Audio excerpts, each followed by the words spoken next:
Now our soloing block for the high end is holes 6 through 10. Let's take a look at our 6th blow again. We got our 6th blow. Matches our 1 chord and our 4 chord.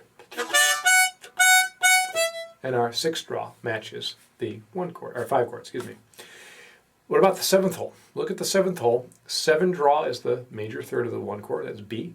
7 blow is the root note of the 4 chord, C. And 7 blow is the flat 7th of the 5 chord. So I think we should just do a little Charleston rhythm in an accompaniment to get used to that. Let's go ahead and go to 7 draw, find that. Since you probably don't have a lot of experience on the high end, most likely you don't, you'll want to find your 6th blow. 6th blow, and then go 6 draw, and then 7 draw. So there's your 7 draw. It's going to be very major, not very bluesy, but you know, it is a note that matches.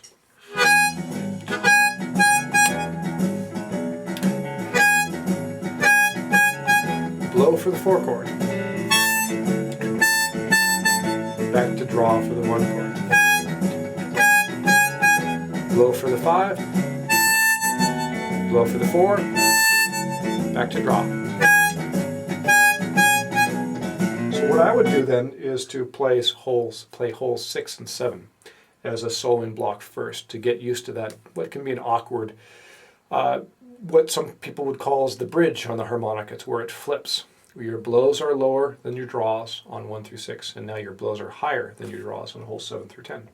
So I'm just going to play holes 6 and 7 right now. So 6 blow and 7 draw.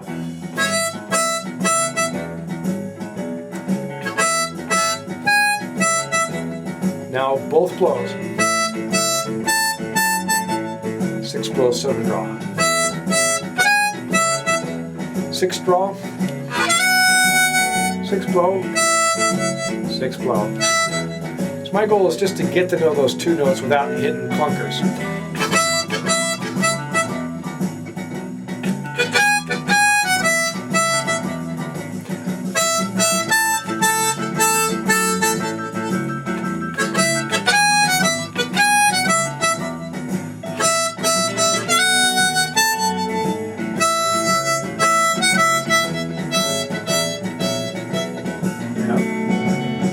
Now we add the 8th hole. 8th hole is a great hole in 2nd position.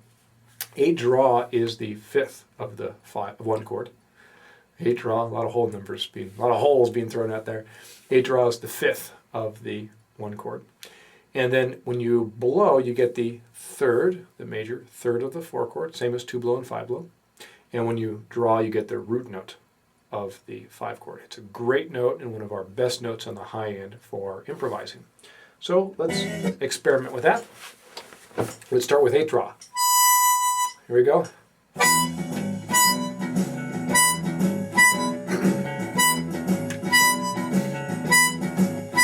Blow. Draw. Hold the draw. Hold the blow. Back to draw. So again, then you would go to the next step and do a focus of a block of holes 6, 7, and 8. So let me experiment with that a little bit.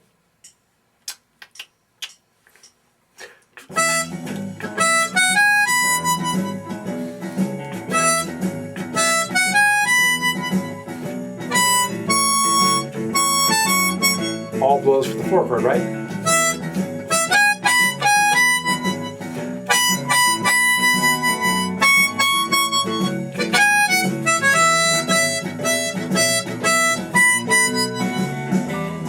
So that hole 8 is a good one.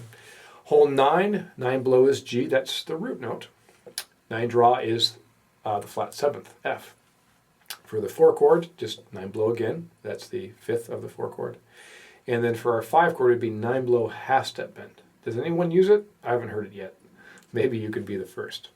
It's an option. So give it a try. So let's play our 9 blow for our 1 chord.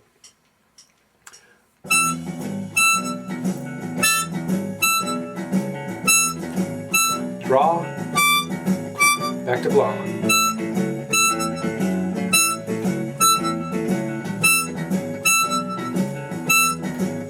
half-step bend.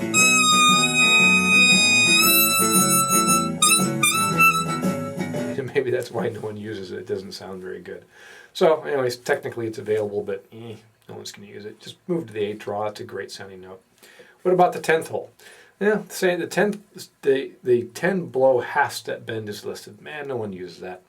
For the 4 chord 10 blow whole step bend, yeah, we'll use that every now and again. You know, our little whammer jammer lick.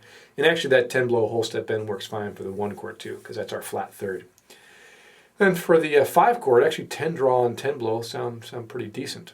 For the 4 chord, there should also be just a regular 10 blow, and on mine it doesn't have that. I'll amend that before I release the lesson. So we're moving fairly quickly through the upper holes, but your goal is, I'm just kind of walking you through what some of the notes are. And if we think about the technique, we have octaves.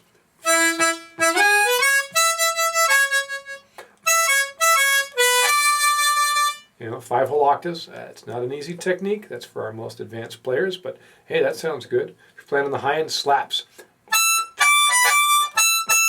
If you don't know how to do the octaves, slaps can be a great way to make the high end sound good. We have our flutters, 8 draw and 9 draw. Right? That's a really nice sound. We have blow bends. If you know how to do blow bends on your 4 chord, will sound the best. 9 blow and 8 blow. That's a nice sound. 9, 8, 9. Adding some little dip bends right there. Usually you want to leave your blow bends in second position to your 4 chord. General good rule of thumb. How do you get vocabulary on the high end? I'm going to spend some lessons on teaching you how to play up on the high end. I mean, it really isn't necessarily difficult. You just got to go up there and do it. Take licks from the low end that don't use any bends, that do not use any bends, and then move it up. Right? And if you're going to do your soloing blocks, what you'll do is start with the 6th hole, focus on the 6th hole, then move to the 7th hole for the next chorus, then the 8th hole for the next chorus, and the 9th hole, etc. And use that as an exercise. You might not exactly spend that much time up on the high end when you're improvising in second position, but that's a really good exercise to go through. So I'll go ahead and do that. I'm going to spend some time on the 6th hole and above. Now, when I took the time to get really good at the high end, and most people aren't, I spent time to get really good at the high end, or at least to take the next step in my skill level to play something that was passable, that I wasn't too upset with every time I went up to the high end, is I took an entire month, I did nothing but play up on the high end of the harmonica. A couple hours every day. I didn't touch anything below the 6th hole. And what I commonly would do is take a cool lick from the bottom, move it up to the high end. And you just got to spend time with your jam tracks and get to know what each hole number sounds like. I've already listed which notes will match. That on our third chart, the top row is the 1 chord. Those will all match on the 1 chord.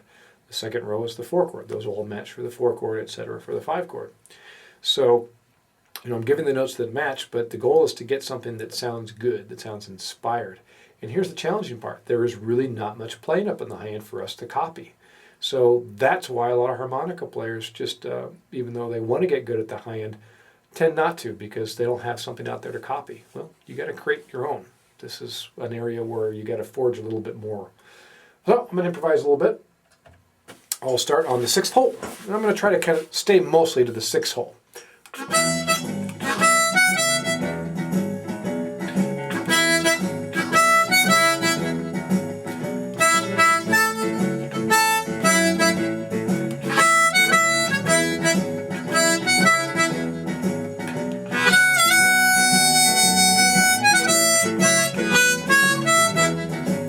The 7th hole now.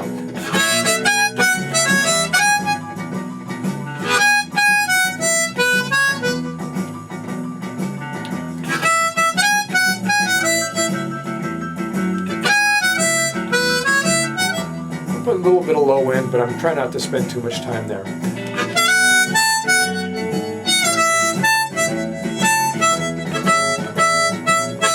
Now the great H draw.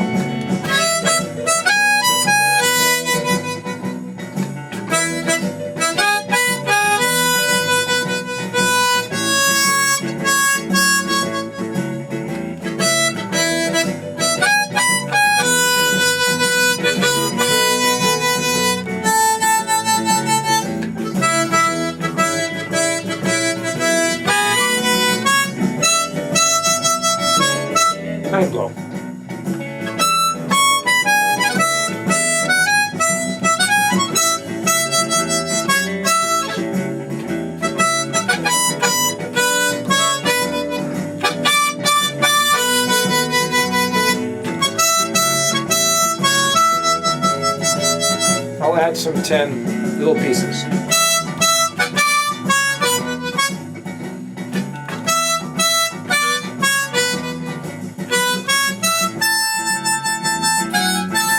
Oops.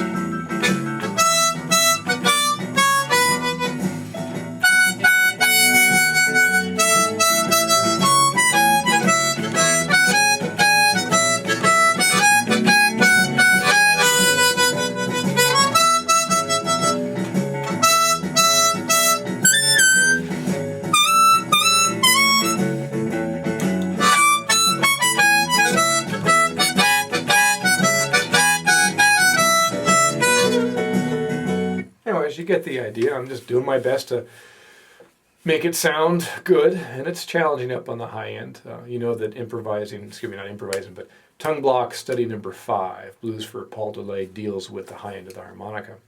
But the high end's tough, man. Again, you can copy some stuff that I've provided for you on the website, like Blues for Paul DeLay, but to a certain degree, you're on your own, which is kind of unique too. It's take licks from the low end, move it up to the high end, and you can become a great high-end player. You just got to dig in and do it. There isn't a lot out there to copy, so just have a good time noodling around on the harmonica and give yourself a period of time. You know, for most people, a month is not enough. 6 months is what they would need to stand on the high end. And you think, wow, 6 months, that's a lot of time. Yeah, but if you're not good at the high end now, and you are in 6 months, hey, there you go. So that's the high end, and the goal is, in our soloing block, is to be able to play on the high end for a long time, and it'd be like, man, I can do my thing, right?